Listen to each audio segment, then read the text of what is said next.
So our team was challenged with taking data that is freely available through the EPA website at epa.gov/developer and transform it into something that the public could use. People are very interested in water quality. They want to know if the water around them is safe, if there's any issues that are around where they live. And so based on the API that's available, we were able to create this little app, Clean Water, where you can key in your zip code and it will return any water violations, infractions that have occurred. So if this will work nationwide, but if something hasn't been accessed yet, it pulls fresh data from the EPA's API.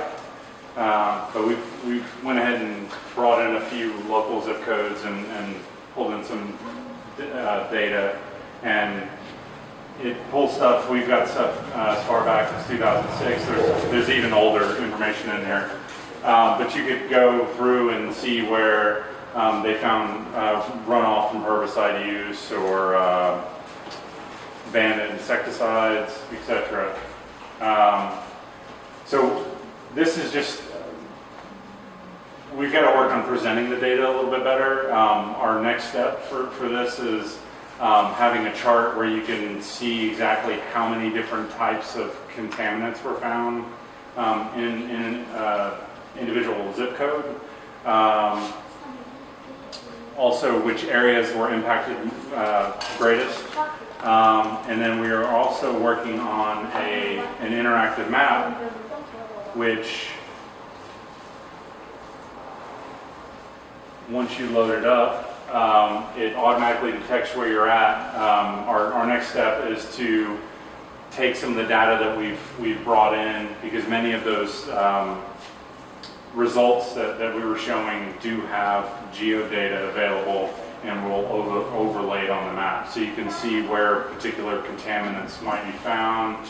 So if you were looking to move to the area, you could see where problem areas exist. So we want to make the map better. We definitely want to make the data presentation and visualization a lot better.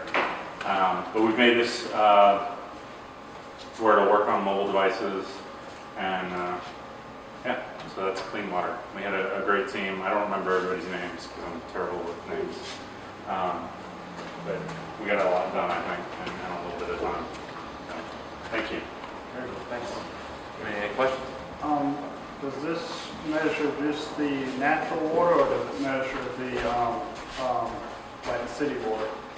So yeah, the data that we had available, it's really, this is just one data endpoint that they have. They have lots and lots and lots of different endpoints that we could pull data from. This is really just, this small part of it is just identifying contaminants that were found. It's not like water measurement or anything like that, but they do have information like that available. So that's definitely something that could be incorporated into this. Their website has a lot of stuff, but you have to dig to find it. It's not very user friendly, and that's where a tool like this could be improved upon to present that information better. Caroline, Yep. have you thought about overlaying the geographic data with watershed data so you can see, okay, what's upstream from me? What are the problems that have happened? Affect me, that river? It's not something that came up in our discussions, but it's definitely something that we would consider doing, just because that would impact water quality. So I could definitely see that being added to it. We definitely, the map will be a huge component of it, and we definitely see taking the data that's available via the EPA's website, which, I mean, there's all kinds of crazy stuff. If anybody was looking to do anything, they have sample code for iOS, Android, .NET to make things very,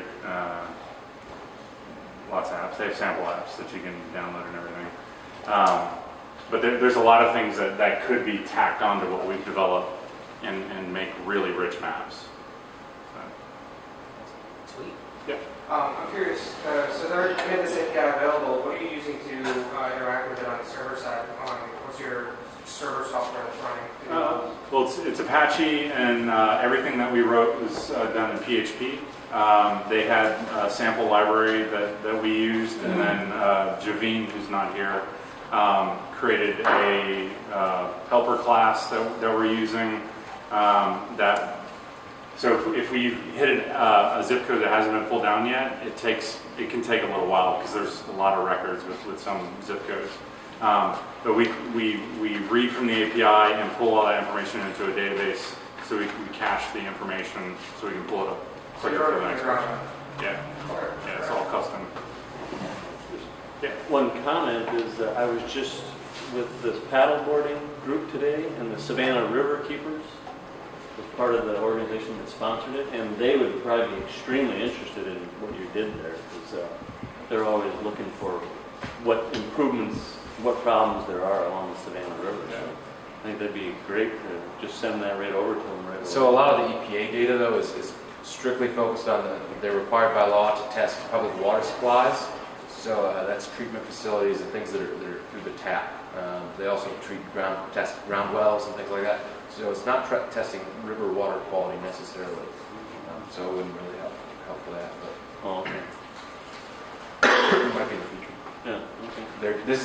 They just launched their APIs like this month in preparation for this event. So And it may be something that there is data for that in their system. There's so much that they're collecting yeah. that we barely scratch the surface of what they have available. So Their goal for this was just to see what people could Drinking water. grow at the challenge of using their data for the first time. Right. So I'm in close contact with the guy.